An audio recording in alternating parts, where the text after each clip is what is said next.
नरेंद्र मोदी चाहें तो हालात ऐसे पैदा हो सकते हैं कि सारे का सारा यूरोप एशिया है, लेकिन सिर्फ एक बंदा कर सकता है, उसका नाम है नरेंद्र मोदी। बस। मेरा मैसेज मेरी सरकार का एक विजन स्टेटमेंट होता है। मेरा मैसेज मेरे व्यक्तिगत वैल्यूज से जुड़ा होता है। मेरा मैसेज मेरे कमिटमेंट से जुड़ा होता है। आज भारत इस खित्ते की नहीं बल्कि इस दुनिया की सुपर पावर बनने जा रहा है। Fastest growing economy, fastest growing stock market, fastest growing ecosystem, fastest growing real estate market. तो अब ये सूरत हाल है उस इंडिया की जो एक दिन बाद हमसे आज़ाद होता है। और पाकिस्तान कहाँ खड़ा है। आप ऐसी खौफजदा कौम है कि जरा सी बात पे डर जाते हैं और आपके पास सलूशन नहीं होता। ये नरेंद्र मोदी पे एक बहुत बड़ी एक आप समझ लें कि एक जिम्मेदारी आ गई है। मैं ज़ाती तौर पे समझूंगा जिम्मेदारी है। वो क्या है कि अगर वो चाहते हैं कि साउथ एशिया तरक्की करे सारा, तो हालात ऐसे पैदा हो सकते हैं कि सारे का सारा यूरोप एशिया है। देखिए मिडिल ईस्ट में आप आते हैं, मिडिल ईस्ट में क्या इंपॉर्टेंट है? सड़कें हैं, इंफ्रास्ट्रक्चर है, बिल्डिंग्स हैं, टूरिस्ट स्पॉट बना दिए हैं, आर्टिफिशियल आइलैंड्स बना दिए हैं।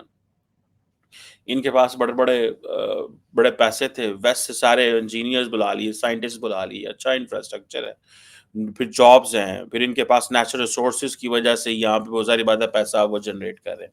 क्वेश्चन ये है कि साउथ एशिया में इंडिया पाकिस्तान के पास तो बहुत कुछ है, बांग्लादेश के पास बहुत कुछ है, नेपाल के पास बहुत कुछ है। अगर कोई ये बंदा काम कर सकता है तो वो नरेंद्र मोदी कर सकता है, और कोई बंदा मैं आपको गारंटी दे सकता हूँ नहीं कर सकता ये काम। अब आप एक वीजा लेके पूरे जीसीसी में घूम सकते हैं, तो भाई अगर आप इंडिया का वीजा लेके ठीक है बाकी मुल्कों में भी ट्रैवल करना शुरू कर दे, पाकिस्तान का वीजा लेके बाकी मुल्कों में भी ट्रैवल करना शुरू कर, ये मैं बहुत आगे की बात कर रहा हूँ। बहुत सारे लोग कहे होंगे बहुत आगे का सोच रहे हो भाई, तुम तो 50 साल बाद का सोच रहे हो। भाई it is just a mind set है, ये लीडरशिप का माइंड सेट है। लीडरशिप सोचे तो ऐसे मुमकिन करती है, they can do it, they can make it. All what we need is कि आप देखें, you have to grow together, आपको मिलके ग्रो करना पड़ता है। ये भारत ही है जो स्वयं के लिए नहीं सर्वम के लिए सोचता है। ये भारत ही है जो स्व की नहीं सर्वस्व की भावना करता है। ये भारत ही है जो अहम नहीं वयम की सोचता है। ये भारत ही नहीं जो इति नहीं अपरिमित में विश्वास करता है। ये भारत ही है जो नीति की बात करता है, नेति की भी बात करता है। ये भारत ही है जो पिंड में ब्रह्मांड की बात करता है, विश्व में ब्रह्म की बात करता है, जीव में शिव की बात करता है। लेकिन जिस चीज को देखना चाहिए वो ये है कि क्या इंडिया के अंदर अपॉर्चुनिटीज नहीं है?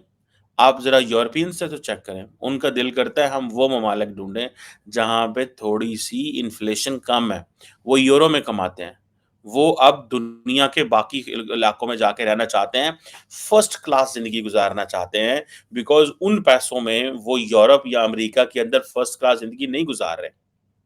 सो ये चीजें हैं जिनको हमें समझने की जरूरत है। और इन चीजों में अगर आप देखें, नरेंद्र मोदी इस चीज को थोड़ा सा वो जिसे कहते हैं ना चेंज कर सकते हैं। He can change this, all what he needs is कि उनको एक्शन लेना है, ठीक है, उनको थोड़ा सा कदम उठाने हैं। अब अगर प्राइम मिनिस्टर नरेंद्र मोदी की डिलीवरेंस बहुत ज़बरदस्त रही है गुज़िश्ता 10 सालों में, और अपोजिशन उनको, भारत की अपोजिशन उनको काउंटर नहीं कर सकी तमाम तर अपनी कोशिशों के बावजूद, और उनमें कांग्रेस के अगर जो मेन लीडर हैं मिस्टर राहुल गांधी वो इतने इफ़ेक्टिव नहीं हैं, लेकिन इसके बावजूद कांग्रेस में शशि थरूर जैसे लोग हैं और बड़े बड़े नाम हैं। दूसरी पार्टियों में बड़े बड़े कदावर लीडर हैं और उनकी स्पेस में किसी किस्म की कोई कमी नहीं।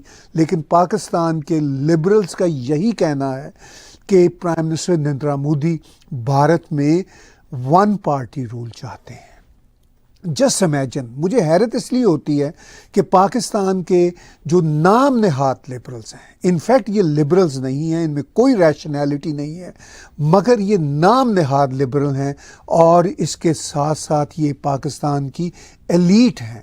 ان کا بھارت کے بارے میں کیا اسیسمنٹ ہے؟ یہ یوں بھارت کے حوالے سے اپنے آپ کو پیش کرتے ہیں کہ جیسے یہ بھارت میں خود پالیٹکس کر رہے ہوں, کیونکہ یہ بات بھارت کی اپوزیشن کہے تو سمجھ آتی ہے کیونکہ ان کی پولیٹیکل کنزمپشن ہے. لیکن یہ بات پاکستان کی ایلیٹ اسی طرح کر رہی ہے جس طرح ویسٹ کا میڈیا کر رہا ہے. ویسٹ کے میڈیا کے تو ویسٹڈ انٹرسٹ ہیں, وہ بھارت کو ایک مضبوط پارٹی اور ایک مضبوط لیڈر کی کمانڈ میں آگے بڑھتا پھولتا نہیں دیکھنا چاہتا. اسی طرح پاکستان کا ہر سیکشن, چاہے وہ کنزرویٹو سیکشن ہو, چاہے نام نہاد لبرل سیکشن ہو, وہ بھارت کو نہ سمجھنا چاہتا ہے. اور ان کی بھارت کے حوالے سے جو لینز ہے وہ در حقیقت پاکستان کا لینز ہے.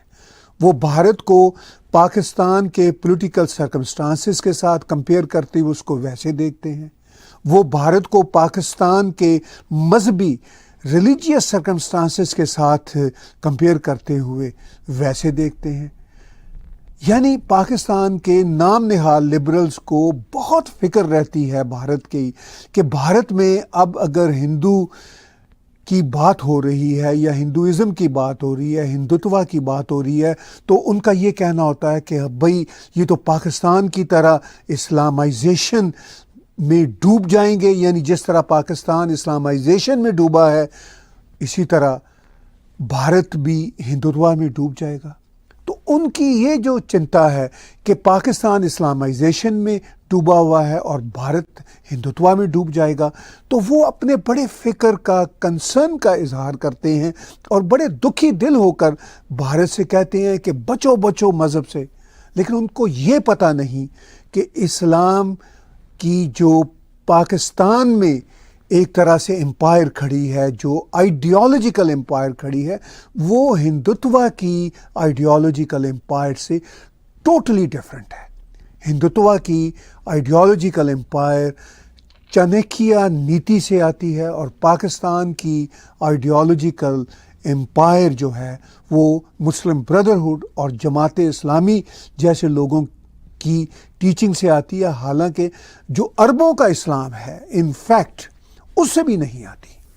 لیکن پاکستان کے نام نہاد لبرلز کو بہت فکر رہتی ہے بھارت کی, اور وہ پاکستان کے ساتھ بھارت کو اسی طرح کمپیئر کرتے ہیں جیسے پاکستان اور بھارت آج بھی ہم پلہ ہو.